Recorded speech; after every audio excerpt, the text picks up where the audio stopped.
What's going on, everybody? I'm Morgan with Bird of Dawning YouTube channel. Today is a little bit different day.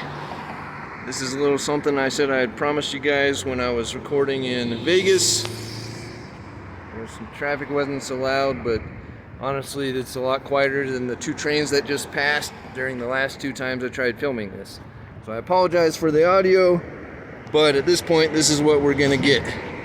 I'm in Flagstaff, Arizona, if I didn't already mention, and I'm technically at, I guess, near the Amtrak station or whatever, but this is the what's commonly referred to as Old Two Spot. It's a Baldwin steam locomotive engine, owned by Southwest Lumber Mills back in the day, or run by them. I believe the city of Flagstaff owns it now.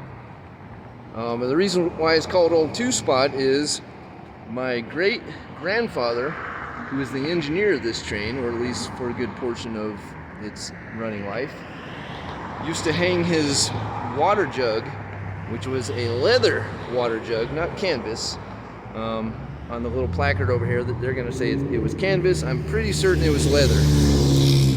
But the leather water jug he hung it out this forward window here, and it covered up the 5. So anytime it'd go by, all you'd see was the 2. So they named it, nicknamed it the Old Two Spot. You'll see over here on the placard, they're going to say it rubbed off the 5. It might have eventually rubbed off the 5, but it was mainly because it covered the 5 is where the legend of Two Spot actually came from. And like I said, this is my great-grandfather's, he was the engineer of this thing. So, let's see the placard. Arizona Lumber and Timber Company purchased the Baldwin steam engine in 1917 for lumbering operations in and around Flagstaff, where the engine spent its entire working life. The city of Flagstaff purchased number 25 in 1995. Canvas water bags hung out the engine's window and eventually rubbed off the number 5 on each side, resulting in Two Spot's affectionate name. The display is dedicated to those who worked in the Flagstaff timber industry the last 110 years, June 1999.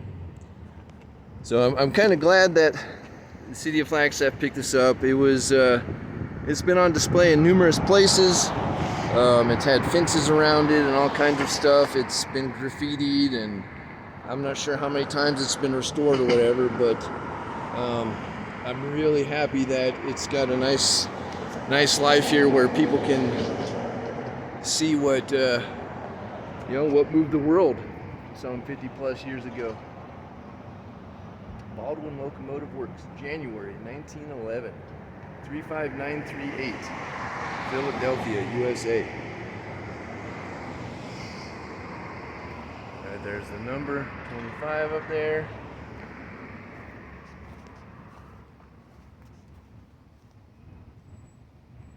Excellent job on the restoration.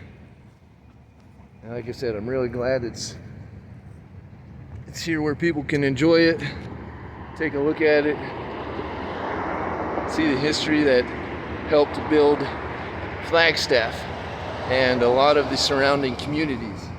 As I said, this was a lumber mill train, and it hauled all the lumber down off the mountains before the national highway system, before they made the highways wider and whatnot for the modern trucks and stuff we have.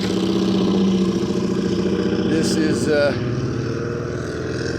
one of the many ways we got the logs down off the mountain. And other places where there's rivers and stuff, they'd let them roll into the river, fall into the river, whatever, and float them down the river.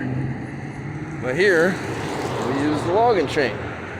So yeah, this is just part of my history,